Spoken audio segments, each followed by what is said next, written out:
dipersembahkan oleh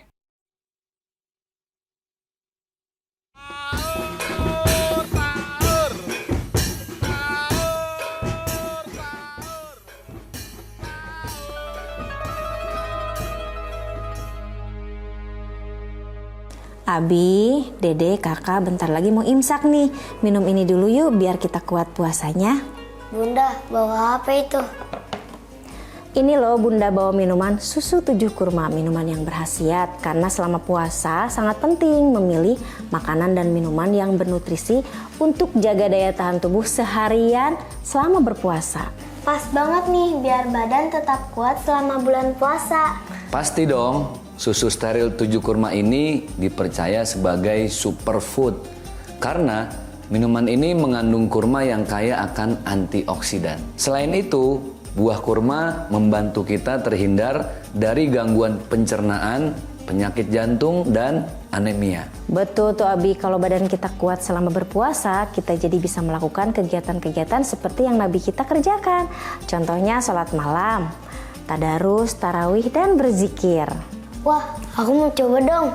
Iya, aku juga mau coba. Yuk kita minum yuk. Yuk.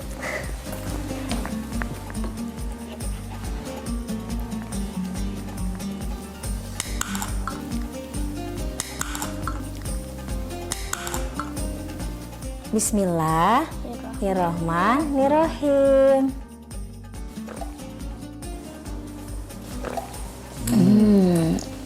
Masya Allah, enak banget. Rasanya yang enak dari kurma dan gak hambar jadi gak bikin enak. Aku suka banget. Iya, aku juga suka banget. Alhamdulillah pada suka. Nah, sahur dengan kurma itu ada hadisnya loh. Dalam hadis riwayat Imam Abu Daud, barang siapa memulai puasanya dengan kurma, maka Allah akan memberkahi hari itu untuknya. Nabi Muhammad SAW sahur dan berbuka dengan kurma. Selain kita jadi sehat, kita dapat pahala juga deh dengan mengamalkan sunnah Nabi yang sahur dengan kurma. Ada satu hal lagi nih yang perlu kalian tahu. Selain buah kurma yang banyak khasiatnya, pohon kurma juga banyak manfaatnya loh. Getahnya bisa jadi sirup, daunnya bisa jadi tikar, dan batangnya bisa jadi perabotan dari kayu. Dalam hadis riwayat Bukhari dikatakan ada satu pohon yang daunnya tidak gugur. Pohon ini seperti seorang muslim. Masya Allah, kita sebagai manusia harus seperti pohon kurma supaya bisa bermanfaat bagi orang banyak ya. Karena sebaik-baiknya manusia adalah manusia yang bermanfaat untuk orang lain. Bunda udah stok banyak nih. Jadi ingat ya, 1 kaleng sehari saat sahur. Susu steril 7 kurma, double khasiat, baik untuk jalani puasa. Alhamdulillah. Iya, alhamdulillahirrahmanirrahim. Kembali lagi kita membahas tentang sabar ya, tentunya di Asmaul Husna. Insya Allah berkah. Sabar itu tentunya pahalanya tanpa batas. Sabar itu, jadi Bi, kalau misalkan kita sabar, pokoknya intinya sabar, maka akan dapat hadiah, kata Abi. Nah, hadiah-hadiahnya itu seperti apa, Bi, tentunya? Nah, orang yang sabar itu akhirnya dia bisa menikmati hidup. Kenapa? Karena dengan sabar akhirnya yang harusnya dia mungkin dengan emosi badannya jadi pada sakit, dengan emosi banyak ngerugiin orang lain. Kesel gitu ya? Gitu. Dengan korupsi ngerugiin hak orang lain. Tapi dengan dia sabar, 3 sabar tadi ya. Sabar dalam taat, sabar ketika ada musibah, sabar dalam maksiat. Akhirnya dia menikmati hidup, santai aja. Karena yang dia pikir cuman apa?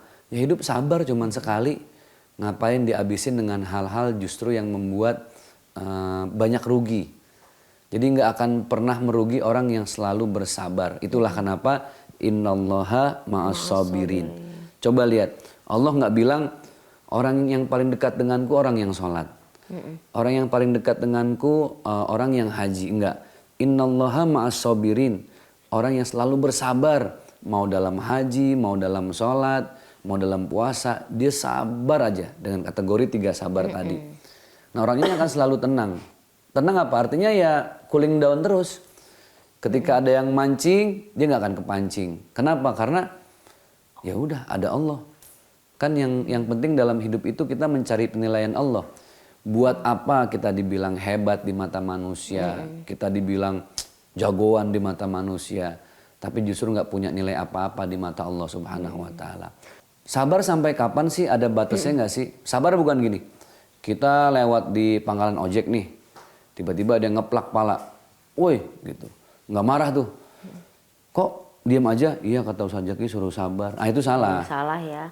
Harus pada tempatnya ya. Harus pada Tapi tempatnya. tetap jangan emosi. Jangan emosi. Jadi kalau hidup mau tenang, lihat aja orang-orang alim. Ya Allah. Dia nggak pernah sibuk dengan emosi. Kenapa? Siapa orang yang sebenarnya gini, emosi itu kan pancingan duniawi ya. Aduh. Orang yang masih terjebak hatinya dengan duniawi, dia akan terpancing dengan emosi, amarah. Tapi kadang bentar Bi, kadang-kadang kalau orang sabar itu suka ditipu orang Bi. Masalahnya, nah gimana caranya harus tetap sabar kah? Beda. Orang sabar itu dia pembelajar. Ya Allah. Orang yang sabar itu beda antara sabar dengan tulalit ya. Nggak bisa belajar. Orang yang penyabar itu dia sabar untuk mempelajari. Jadi bukan untuk kapok berdiam nih, diri. misalkan ditipu orang nih. Terus besok-besoknya nggak iya. lagi. Karena tentunya daripada kita mengotori hati, Betul. terus kitanya takutnya nanti ke depannya nggak sabar, mending nggak usah gitu Iya. ya. Oh, masya Allah. Okay. Makanya belajar di sekolah, di pesan kakak Aurel nih, belajar mau ujian, terus baru bagi rapot kan? Alhamdulillah yang berapa kak? Jangan bilang-bilang. Oh jangan bilang-bilang. Oke. Berapa kak? Nggak boleh bilang-bilang. Jadi harus sabar. Jangan bilang-bilang Bi.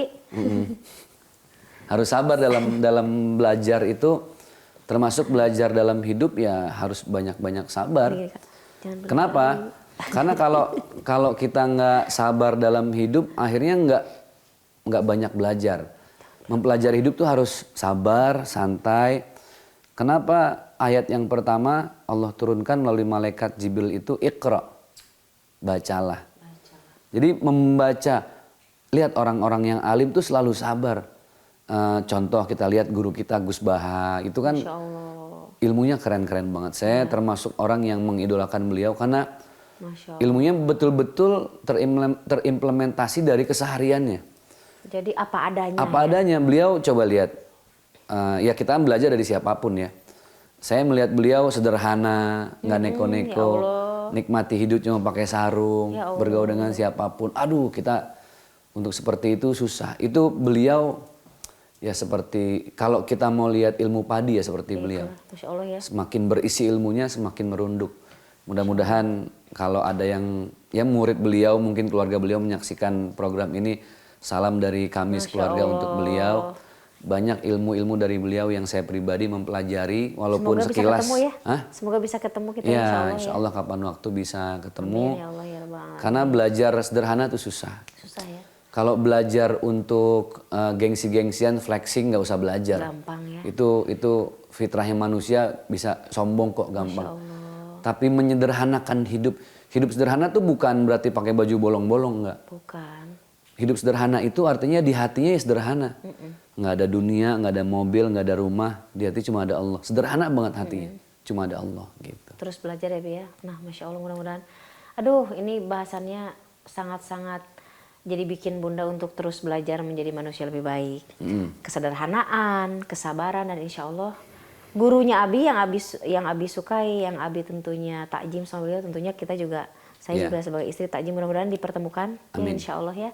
Abi kita harus pamit undur diri dari pemirsa Asmaul Husna di rumah, tapi jangan khawatir karena kita akan kembali lagi kapan Bi? Insya Allah besok ketemu lagi. Iya dong, karena setiap hari. Setiap sahur. Setiap sahur ya, setia ya. Insya Allah. Seperti kita saling setia insya Allah. Pemirsa jangan kemana-mana, jangan kemana-mana.